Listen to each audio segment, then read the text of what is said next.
এ পক্ষ লীগ ও পক্ষ লীগ মানে লীগের দোসররা দুই পাশে মিলেমিশে একাকার হয়ে গেছে। মাইলস্টোন ট্র্যাজেডি আমাদের মনের ভিতর যে নাড়া দিয়ে গেছে, সেই শ্রদ্ধাবোধের জায়গা থেকে আজকে পাশে দাঁড়ান আপনাদের কিন্তু এইখানে কোনো টিকিটাও দেখা যায় নাই। কিন্তু এই জায়গায় আপনাদের মানুষজন জানতে চায় যে আপনারা কি শুধু ক্ষমতায় যাওয়ার লোভে রাজনীতি করছেন, না মানুষের ভালোবাসার দল হওয়ার জন্য রাজনীতি করছেন? এটি বাংলাদেশের মানুষ আপনাদের কাছে জানতে চায়। গোপালগঞ্জের ঘটনা থেকে শুরু করে গতকালের এই ঘটনা, এইটা সবগুলা এক সূত্রে গাথা।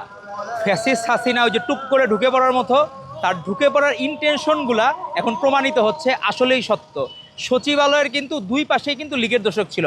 আন্দোলনের কথা বলে মব সৃষ্টিকারীর মধ্যেও লীগ ছিল, আবার ভিতরে যে সচিবালয় আমলারা বসে আছে এর মধ্যেও কিন্তু লীগ আছে। বিষয়টা হলো এ পক্ষ লীগ ও পক্ষ লীগ মানে লীগের দোসররা দুই পাশে মিলেমিশে একাকার হয়ে গেছে।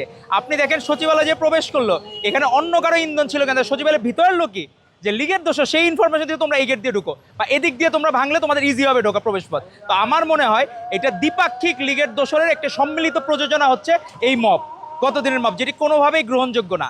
এবং পরবর্তীতে আমরা দেখলাম যে প্রধান উপদেষ্টা বড় 4টা রাজনৈতিক দলের কথা বলছে, এর মধ্যে একটা দলের নিবন্ধনই নাই। কিভাবে বড় রাজনৈতিক দল হয়? আমাদের প্রশ্ন জাতির কাছে এইটা।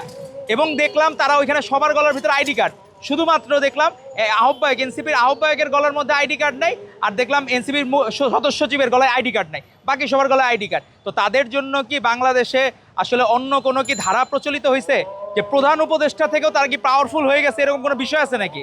তাদের আইডি কার্ড ঝোলানোর প্রয়োজন হয় না, ন্যূনতম নর্মসের প্রয়োজন হয় না, পারস্পরিক শিষ্টাচারের প্রয়োজন হয় না, এবং সত্যিকারের একটা কিংস পার্টির যেরকম গুণাবলী থাকা দরকার তাদের মধ্যে এগুলোর বহিঃপ্রকাশ হচ্ছে। তবে আমরা চাই না যে আমরা আন্দোলন সংগ্রাম একসাথে করেছি কোনো কারণে আমাদের মধ্যে ফাটল ধরুক, এটি আমরা কখনো চাই না। তারা চাবো পারস্পরিক শ্রদ্ধাবোধের জায়গাটা ঠিক রাখেন। মাইলস্টোন ট্র্যাজেডি আমাদের মনের ভিতর যে নাড়া দিয়ে গেছে, সেই শ্রদ্ধাবোধের জায়গা থেকে আজকে পাশে দাঁড়ান আপনাদের কিন্তু এইখানে কোনো টিকিটাও দেখা যায় নাই। কিন্তু এই জায়গায় আপনাদের বান্ডেল থাকলে প্রতি সেনমানিতে টাকা বাঁচবে। বিকাশ সেনমানি বান্ডেল কিনে জিতুন প্রতি লেনদেনে।